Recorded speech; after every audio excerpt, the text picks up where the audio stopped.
Hello mayam agi videos di Ponda market chatpagi oina video oina samjare aina laksari Ponda dane bus tala pado migi bus ta migi bihiru oibaduga video samjaraktre room dagi tholak kan su video samjaraktre haji bus dagi kumdharaga lambi da market manungda akhoi gi changbagi video ne Ponda da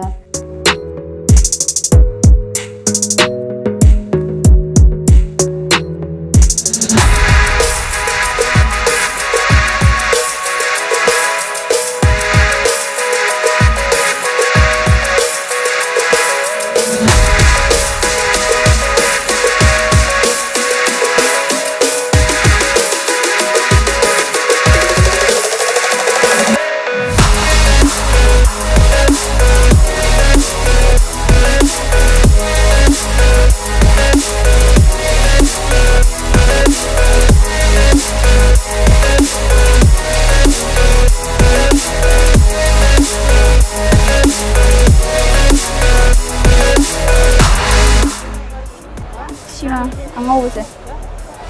fazadro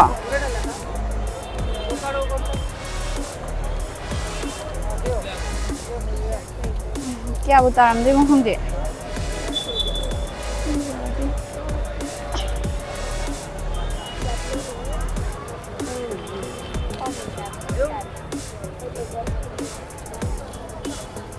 phi sige khujam se kamaina khandoino el ngata laiye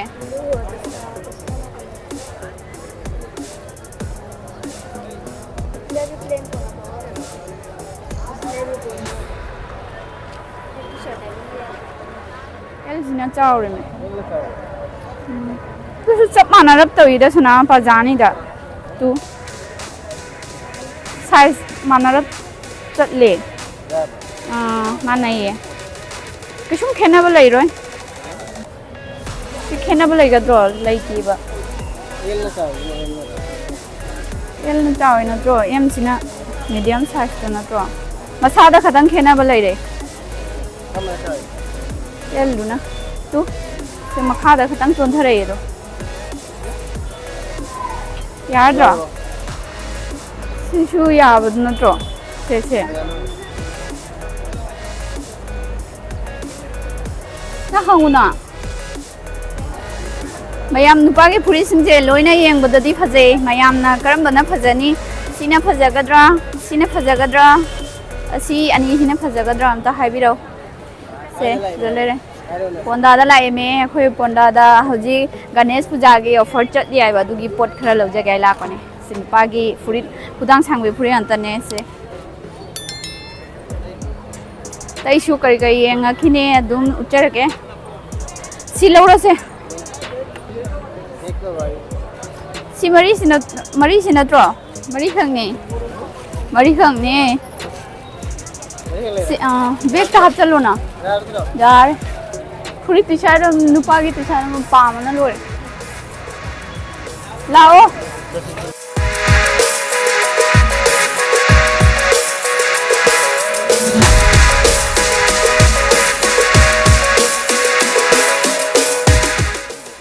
lai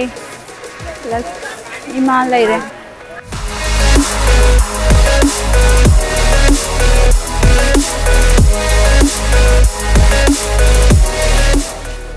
thôi mà pan đã mong thuộc lệ thì chúng ta riêng một cái nè thì cái nó phôi mong sabji rồi lệ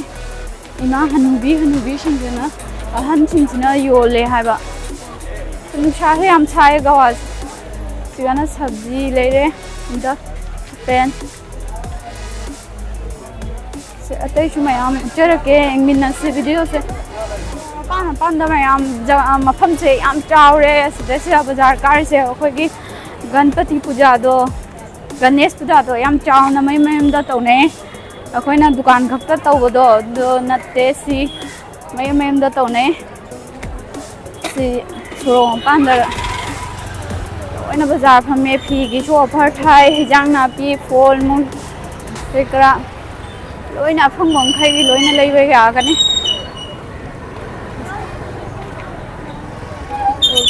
Goa se firol laibagi ꯀꯣꯏꯐꯝꯒꯤ ꯌꯥꯝꯅ ꯇꯆꯥꯏ ꯂꯩꯕꯒꯤ ꯑꯣꯏꯔꯗꯤ ꯌꯥꯝ ꯁꯥꯏꯌꯦ ꯃꯌꯥꯝ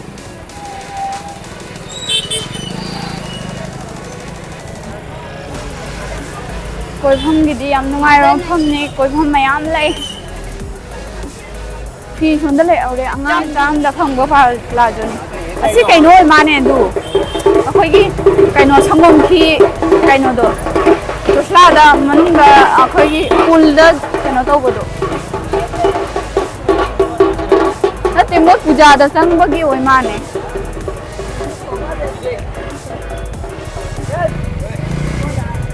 ꯐꯤꯔꯣꯟꯁꯦ ꯑꯇꯩꯗ ꯂꯩꯇ꯭ꯔꯕꯣ ꯁꯤꯅ ꯃꯣꯜꯅꯦ ꯑꯗꯨ ꯁꯤꯅ ꯃꯣꯜꯅꯦ ꯃꯣꯜꯗꯒꯤ ꯂꯧꯕꯁꯨ ꯌꯥꯅꯤ ꯁꯤꯗ ꯏꯅꯝ ꯊꯤꯕꯤ ꯂꯩꯔꯦ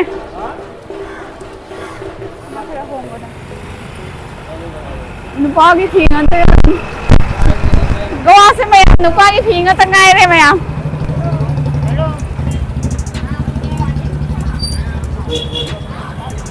ꯅꯨꯄꯥꯒꯤ ꯐꯤꯁꯤꯡꯁꯦ ꯂꯣꯏ ꯐꯖꯩ ꯑꯩ ꯅꯨꯄꯥ ꯑꯣꯏꯔꯝꯅꯤ ꯂꯤꯠꯀꯅꯤ ꯐꯖ ꯐꯖꯕ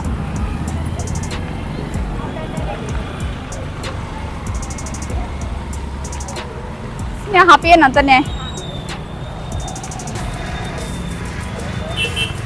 ꯄꯔꯗꯥ ꯐꯤ ꯂꯩꯔꯦ ꯕꯦꯛ ꯀꯥꯏꯗꯣ ꯁꯣꯝꯗ ꯂꯩꯔꯦ ꯑꯗꯨ ꯕꯦꯛ ꯁꯤ ꯗꯨꯀꯥꯟꯗ ꯀꯩꯅꯣ ꯇꯧꯕꯅꯦ ꯇꯥꯡꯕꯅꯦ ꯅꯨꯄꯤ ꯃꯆꯥꯒꯤ ꯐꯤꯔꯣꯜ ꯉꯥꯛꯇꯅꯦ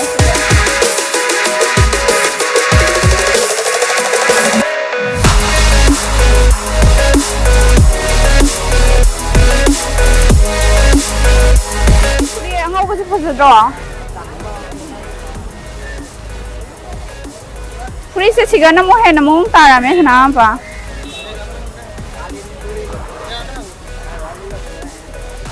लड़कों का टी शर्ट कितने का दे रहे 200 सीधा ना है ना फजाइए फजा फजा बोल रहे ये भी 200 का है 200 से कम नहीं है फिक्स रेट चल रहा है ना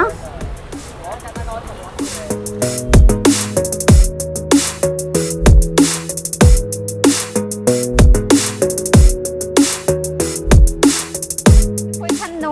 खनबा वीडियो दी उचरत्रे सी मयोम से हजिक जुम चलनी से खलें गतानी खनबदा याम वाय सी अमम तौना खनबदा याम वाय सी कलर से हम होते मयाम फिरोन से नुपा के फिरोंगा तो भंगे बसी नुपाई फिरोंगा तो ने के फिरोनाम वयाव दे नुपाई फिरोंगा तो भंगे हाय बा सिगा दुकान मॉल जो ले रे सिदा ना करी नो योल ले ये से दस नुपा की फी माले होंगे फिदाने आई खोंगो बम लो नहीं हुआ ऐसा हो दे खोंगो तो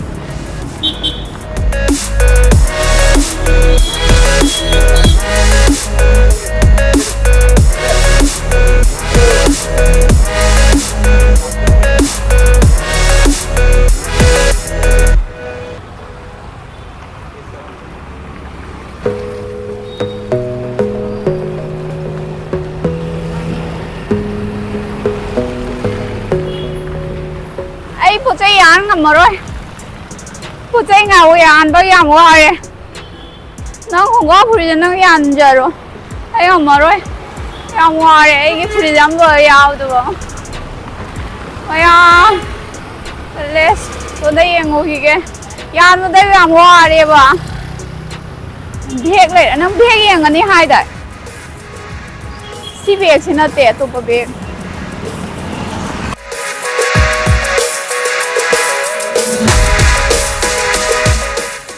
पाँच 6 साल का चाहिए 5-6 साल होगा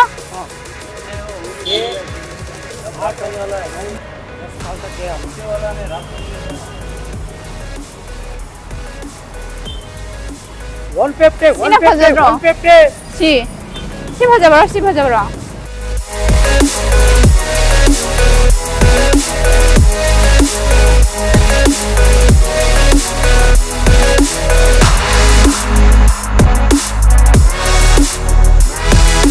Maya mangangi upai haide akhon mamoi masani pigi pum leire ren jawla kanda saga dar charo ida sundewa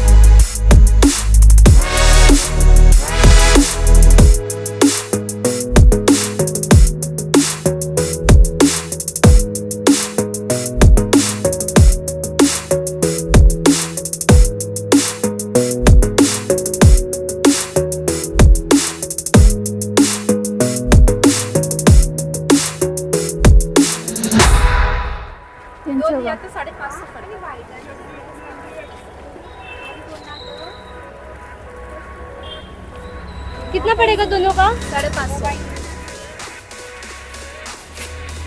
मनन गयो हम चाव चेन नहीं लाए से फिर चेन नहीं आओ तो चेन मचा में आओ तो हम जांग है रे दुआ तो हम दलो है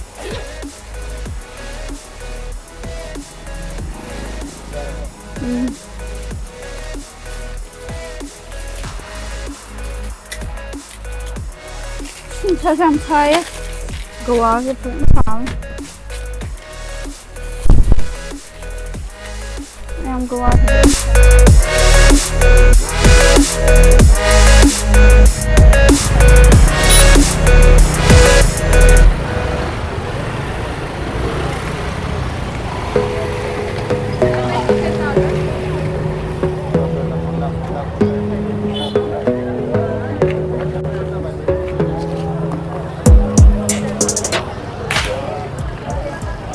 Mayam bir se yung bir yang kalle nung su rok tới tàu re khoi mate full video chlo bang am re mate khaga sum lo re de yaw wa su yam wa re nung su rok to re khoi yum da hal na bai tàu re sina yum da ya na bai mayam ding bio phajadra phajaba ba ya item yam le phiron chu yam le da khoi hal lage na hoje thi sida bag ta su hap khre duga siga su mayom lai re kai no sina moina yum da yan ga da ba po dia ba yum da ya laga si yam phajana seme hayeng puja gi ya laga sem ba do adune yan ga da ba do koi hal lage taw re mayam sini mi gi bhir je yam kai gumol lai ra ga cha ga to su bhir siga han ba ga gari ga bus stand bo khoi bus ta lai ne mayam ado bus stand da hoji ga mu bus ngai ron asunda yengo sunda se moi makok ta gajra yam thele siga moi gi chana bi ora me se gajra se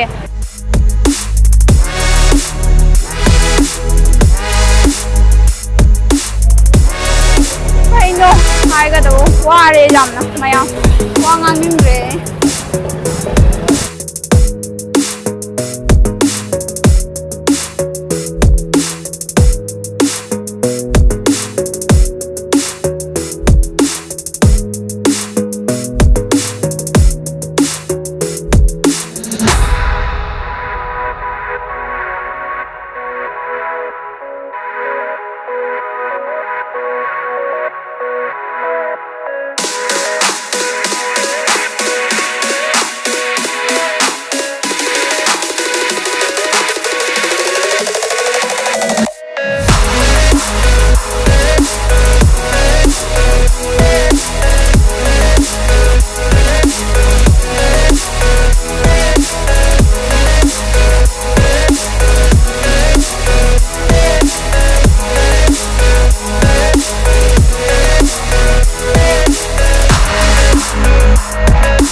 Yam chow resti.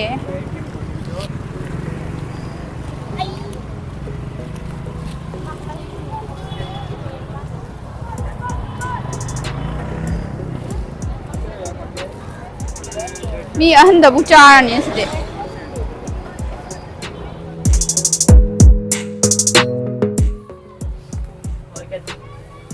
ꯂꯩꯇꯦ ꯌꯥꯎꯗꯦ ꯑꯉꯧꯕ ꯑꯇꯣꯞꯄ ꯑꯃ ꯂꯩ ꯁꯤ ꯐꯖꯒꯗ꯭ꯔꯣ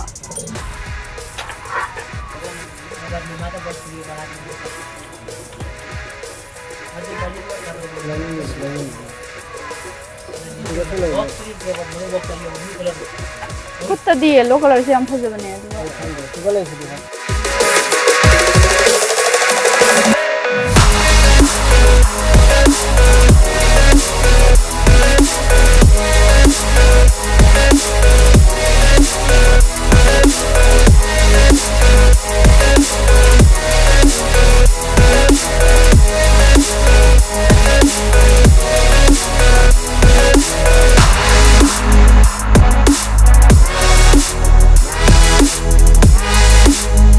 सिगी मथुकता थाजिल्ले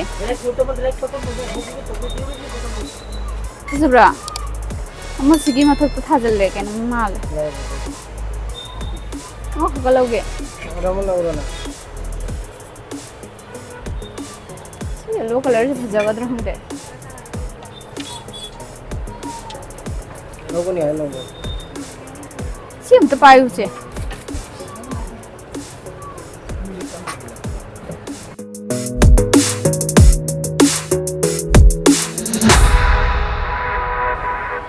yellow colour से खुद तो दियाम फजबने फेंजी मफादा याद्रे से फजद्रे जंगो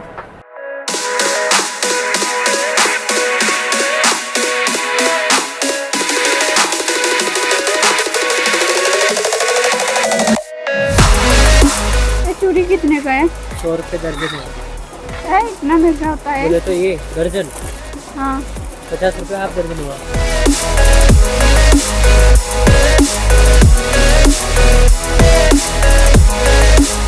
जानी ने आ जाएगा वो आपको यही साइज का है जो आपने डाला हुआ वही साइज है लौरसरा फुल नाम दा खितंग सीबगी ये दे दो ये दो ये हाँ 1 दर्जन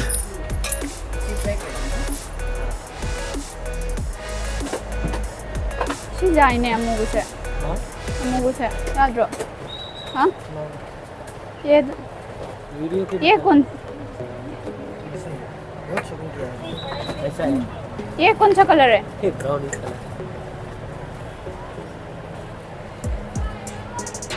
ये सो दो ये दे दो दो ना दो नहीं एक ही है बस हाँ और कुछ नहीं 180 का चलेगा मैम अखोई फाइनली अखोई पोंडा बाजार देगी हले शॉपिंग तौना लोइरे नुपागी फिरोन नुपीगी फिरोन यावरे को से नुपागी से हाना यंगहंजरके मैम यंगबिनसे सी नुपागी पोकेट यावबो खंगाउदुनिबा सी याम फीसु याम फजे कलर सिसु नुपाना सेटपदा याम फजगदबा सिदा पोकेट सु यावरे सिदा पोकेट यावरे से कुंदसु यावरे कलर से नुपाना सेटपदा याम फजगदबा कैनोने से निंदा सी लेरे को सिगम लेरे दुगा सी यन जिचु लौरे सी याम होंगना खंगे मैम बाजार देगी अखोगी दुकान देगी लेबगा होजिकी कैनो सिगेगी मोइगी पूजागी कैनो डिस्काउंट थायेबा दुगागी लौरकपने याम खेने अखोगी दुकान दे लेबगा डिस्काउंट थाबगी होंगबगी वांगे नुपाना से तो नुपागी सिगी यिनगी कलर सिसो नुपादा याम फजबा कलर निको आइदी याम पामे नुपा सिंग आई येंगबा यावबिरदी कलर से पामबा यावबिब्रा हाइबिरो असिना अमुबा मचुगिनिको सिसु यिनने से ना ब्लैक तो ओइरे अमुबा मचुदो ओइरे मनिंगना सुमाइना लाए सिसु याम फजै फीसु याम फै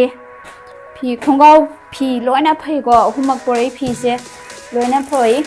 दुगा फ्रिट सिना मैम लाक्चरे फ्रिट नुपागी बॉक्स हाइदी खुथा लांगबदो बॉक्स लांगबो फ्रिटो से खुदान सांगबेने फी से लंगजम फीदो ओये ma'am सेटपदा यामना लिटपदा यामना नुंगाइबा ओइदोइने लांगबदसु इंगबदसु assume sizinaba yam nungaigane phajadra maya sine si color se leire aduga si shu phi se ko phi se ama apamba khoina leibada pamak pa haibabu magi lang isika khoigi langjam oba sika ko sijam nabada yam nungai ga daba mal yana laujar ko ne mayam comment da haibiro phajabra apamba yaubibra akhoina choice to na phrai porai phi se phajabra phajai phajade khangan biro mayam se khudang sangbi ngatane si mari se khudang sangbi ngatane se akhoina di aidi amna pamna lore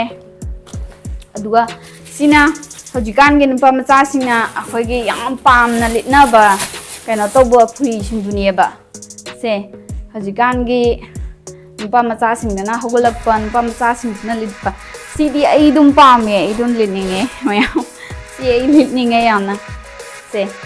hazra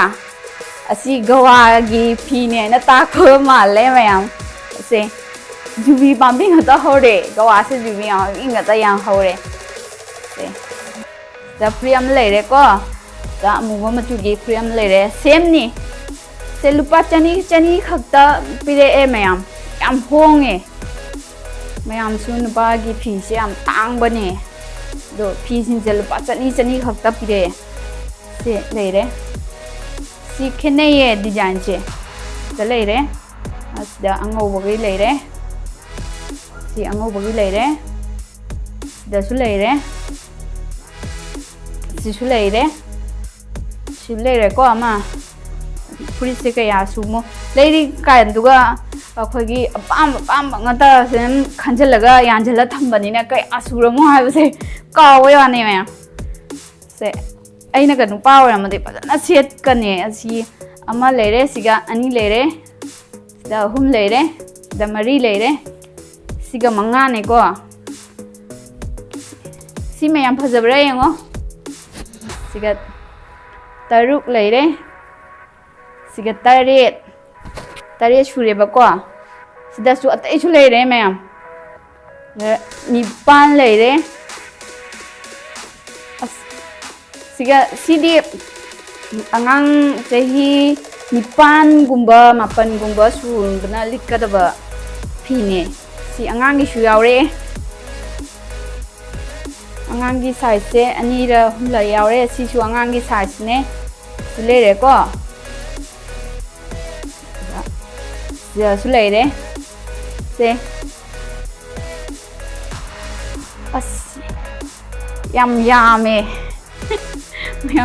yam sina nupa gi ngata loire ko sina nupa gi ngata loire nupa gi phiro ngata loire hojik nipi gi mu jeng halage ko nipi gi ai di ai gi mu jeng hanjarage asina mayam kutti ngata oi doi ne ko kutti si mayam ai ngonda phajagadra yengbio se swai oi de phi se hazra wow phajai si mayam real dukan dagi leiba kanda diko changa dai makha ta deba sidi chani yang khai gumba aduga phangaya ba da kutim leire sia su leire si su mayam si chi angang ba siga nan kari oire haigada magi lei sali se ko gi amu boda ping na lei sale ango ba su yaure si magi lei se am phajabai wani yam phajana mong ta bai wani da asi sina ko sina design ma siga side daga kaino tawrana mari ayana si design su am phajaye siga border da khoigi kaino ka khoigi haidi kaino na ka lei sat laga kaino tawbodo sumaina oi deba khoigi mijen machet ka hapaga khoigi ngaksam da design hapado du oi deba sigi machu shima amna pamba machu oi lo nipi da di sumba machu se yam phajai ai gi di aduga sina si angang machu si leire ba ko si angang machu sina kai da pame hai daga si angang machu se sam simple loiraga khoi gi jin ka set ka da bane ba si khara kauna la e mayam atai sina khoi gi khangauga setpada khara kaino oiba watkani asina khangauga setpada yam phajagani asina khara kauna laeba mayam maki siga design cheliba design che angobada yam haidi angang basiga angobana lei satpa se yam phajabai wani ba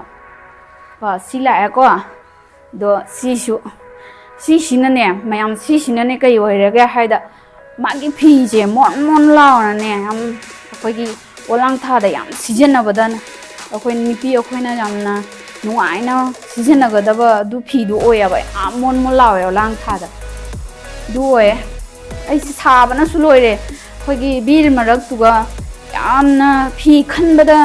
mi mayam phi khanbagi lai ne ko tuga bir marak tuga wasu yam wai phi khanbaje pama mi atai su loina khanari ngande khanbasiga wabai khaktani ba sare yam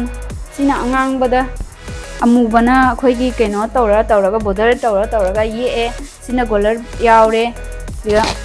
buta mani khag yaure si yam phajare mayam comment da haibiro karambana phajai karambana pakpadage se sina simple loire sina akhoigi mari mata amada pi gain lawrakpani ba ko do atei sing siga sum pamba yauraba su sum lawjarani aigi asi yam pame sisu pame loina pamba ngakta ngaire mayam hongna su phange sina kurti loire ko mayam aduga sia t-shirt am lae si t-shirt che ina sum phane ka khangde khongaw sum sijanaraga ina lawrakpane si t-shirt simlae aduga sina kurti ga se laga su yare khongaw ga se laga su yare do si plazo se akhoi cham jang aina phang ko wani ma'am khene se plazo ga lae si plazo ko se lawe phi mayam ga si di phi dukan oina pham dok pana phara dra kainom tawri si bag am laure e maina yan bagi bag am laure e maina ngaksan da yan than bagi black ta amuba machuda bag am laure mayam fajabre yang be bag sigi nungai bam na chain chu yaure khoina sumaina keno ngakta yaning draga sumaina pairaga chatpa su yagane sida yaure keno sida chain yaure chain ani lae se chain ani lae sumaina lae somda su chain lae yam chaure manung da khoigi khoina pass macha gumba mobile hapaga yamna nungai na sijenagada nungai gada bane siga su chain macha mi yaure yam nungai gada bane si bag se phajabra mayam comment da habiro ina choice to na pre sina mayam khoi ni pi ni dana leiraga dukan da chaladi ama na te ama de pamba heta thoglei dana sina akhoi nail polish angau machuga yellow color ga sina lipstick ni mayam loire agi da ama swalore yang han ga da sina khuji ni mayam am khuji ni na kutta amaga set kaino to gaina sijana gaina leiba khuji ne phajabra yang bio mayam sikona kaino tawraga sira kanda jinglake ai bi yam pame siga alangba yauri se khoigi kaino khoigi chatpa do na teba kuttaga napna lakpa do na teba si phajabra yang bio mayam se video solution le akhoi mall kaino da market ta chalu bagi video se siga lo sanjarage fajaradi like tawbiramu subscribe tawbiramu anoba mina su yang biba puna makna su asum video to ina thangalakte aina aigi channel sibu jeng bidaba tawbigano yang bio support tawbio next video da mu unarase lesson jare bye bye